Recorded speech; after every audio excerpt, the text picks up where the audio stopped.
S1 live news ચેનલમાં આપનું સ્વાગત છે। આપ જોઈ રહ્યા છો S1 લાઈવ ન્યૂઝ ચેનલ। હવે જોઈએ આજના મુખ્ય સમાચાર। ગત તારીખ 30 મે 2024ના કલાક સવારે 11:30 વાગ્યાથી તા 31 મે 2024ના કલાક 3:30 દરમિયાન આ કામના ફરિયાદી સંજય ઉર્ફે ચંદુ સકો રાજુભાઈ બાવજીભાઈ સોલંકી જાતક પૂર્વ 26 ધંધો કોરિયોગ્રાફર રહે જૂનાગઢ દાતાર રોડ આર્ય સમાજ પાસે અમર કમાન ગેરેજની બાજુ માંગવાળા પોતાની મોટરસાયકલ લઈને પોતાના ઘર તરફ જતા હતા ત્યારે ફરિયાદીએ આ કામના આરોપીઓ ફોરવ્હીલ કારના ચાલકને વાહન વ્યવસ્થિત ચલાવવાનું કહેતા પ્રથમ વાતચીતથી બંને પક્ષે સમાધાન થયેલ અને પરત ગોંડલ ખાતે જતા રહેલ।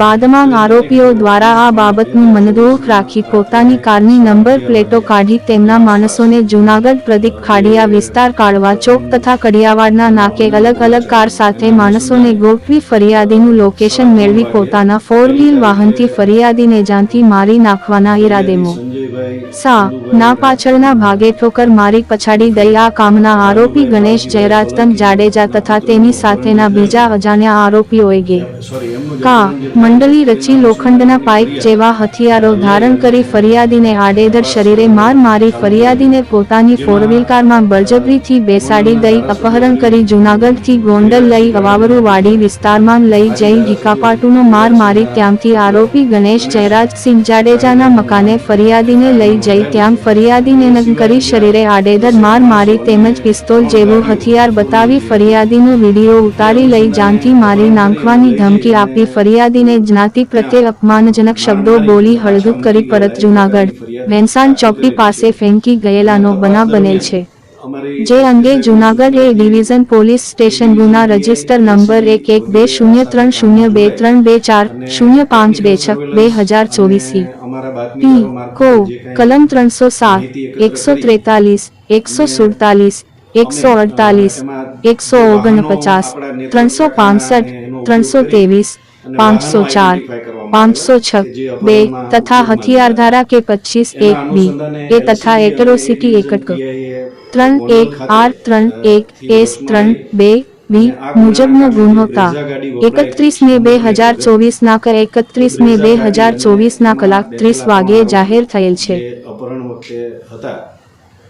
એ ત્રણને હસ્તગત કરી અને અમારી પાસે રજૂ કરેલા અને પૂછપરછ દરમિયાન એ લોકોએ ગુનાની કબૂલાત કરેલી તેમજ ક્રોસ વેરિફિકેશન કરતા પણ એ લોકો આ ગુનામાં હાજર હતા અને ગુનાહિત કૃત્ય કરેલું જેથી એ લોકોની ગઈકાલે ધોરણસર સાંજે અટક કરવામાં આવેલા છે।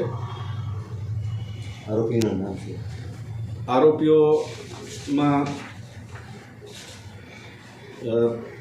અતુલભાઈ સનો પ્રેમસાગર કિશનલાલ કઠેરિયા જે જસદણનો છે, મૂળ યુપીનો છે પણ એના ફાધર અહીંયા જસદણ ખાતે વર્ષોથી રહે છે ને આ પોતે જસદણમાં જ મોટો થયેલો છે એટલે આમ ગુજરાતી છે પણ મૂળ યુપીના વતની છે।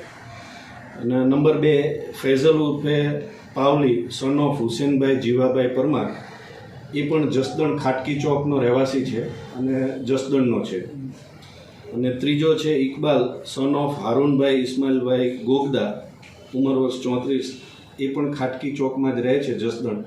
એટલે આ ત્રણ લોકો જસદણ ખાતેથી અહીંયા બ્રેઝા ગાડીમાં અપહરણ માટે આવેલા।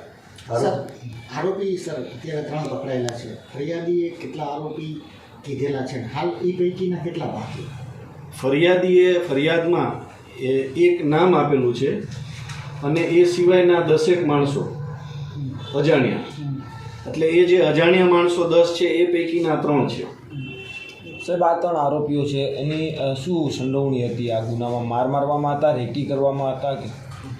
આ 3 આરોપીઓ જે છે એમાં જે અતુલ છે એ આ બ્રેઝા ગાડી ચલાવતો હતો અને એને જે છે પેલા ફરિયાદીના એક્સેસને પાડી દઈ અને એ વખતે જે પડી જતા એને ઉચકી અને બ્રેઝા ગાડીમાં લઈ જઈ અને અપહરણ કરેલું। આ લોકોનો રોલ છે। સાહેબ આ જે આરોપીઓ પકડાણા છે એ જે અજાણ્યા બીજા શખ્સો છે એના કોઈના નામ આપ્યા છે? એ તપાસ હાલ ચાલુ છે। અને રિમાન્ડ મેળવી અને આગળની પ્રોસેસ હજી કાર્યવાહી કરવાની ચાલુ છે. એ બધું તપાસ હજી ચાલુ છે. સાહેબ કેટલા દિવસના રિમાન્ડ માંગવામાં આવે? હાલના તબક્કે અમે 7 દિવસના રિમાન્ડ માગવાની તજવીજ ચાલુ છે. પ્રાઇમરી ઇન્કવાયરીમાં 3 જણ સહયોગ કરે છે પોલીસને? હા, એ લોકોએ એટલી કબૂલાત આપી છે કે સાહેબ અમે જસદણ અમને જાણ કરવામાં આવી, અમે જસદણથી બ્રેઝા ગાડી લઈ અને અહીંયા આવેલા અને આ જે છે આરોપી ફરિયાદી એને બ્રેઝા ગાડીમાં નાખી અને લઈ ગયેલા જેતપુર ટોલ નાકાથી આગળ. આરોપીએ કોઈ રોકડ રકમ લીધેલી છે કે ના, એવું ક્યાંય તપાસમાં હજી સુધી મળી આવેલું. સાહેબ આરોપીઓ છે તે મુખ્ય આરોપીના મિત્ર થાય છે, ગેંગના માણસો છે કે કઈ રીતના છે?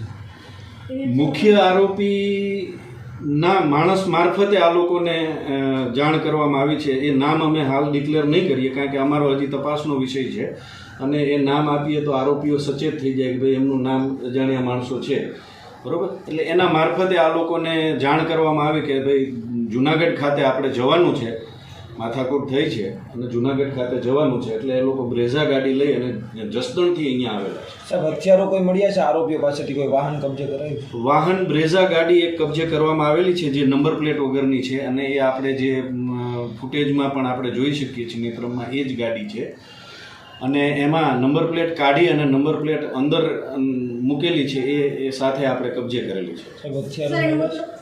એનો મતલબ એવો થાય ને કે એ લોકોએ હાયર કર્યા હતા સ્પેશિયલ અપહરણ કરવા માટે, એવું કર્યું? એટલે જે એમનો વચેટિયો છે એને મિત્ર ભાવે આ લોકોને અત્યારે સાથે લીધેલા છે. હાલ પૈસાની લેતી દેતી બાબતેની કોઈ પેલી જણાઈ આવેલ નથી, પરંતુ આવ્યા છે એ લોકોના કહેવાથી જ. આ લોકો પેલા કોઈ આવા કૃત્ય કર્યા હોય ખરી? હા, પૂરો ગુનાહિત ઇતિહાસ આમ તો જુગારનો ને એવો છે, પણ એક અતુલ કરીને છે એના વિરુદ્ધ આર્મ્સેક્ટનો ગુનો દાખલ થયેલા છે. હથિયાર મળ્યા છે આ લોકોને? ના, અત્યારે હાલ નથી મળેલા. ગણેશને પકડવા માટે કઈ કઈ જગ્યાએ આપણે તપાસ કરવામાં આવી છે? ગણેશગઢની અંદર તપાસ કરી કે હા, એલસીબીની ટીમ ત્યાં ગઈ હતી. એલસીબી અને એ ડિવિઝન પીઆઈ ગોંડલ ખાતે ગયેલા છે અને ત્યાં હજી સુધી મળી આવેલ નથી અને ત્યાંના પોલીસ સ્ટેશનને પણ આપણે જાણ કરેલી છે.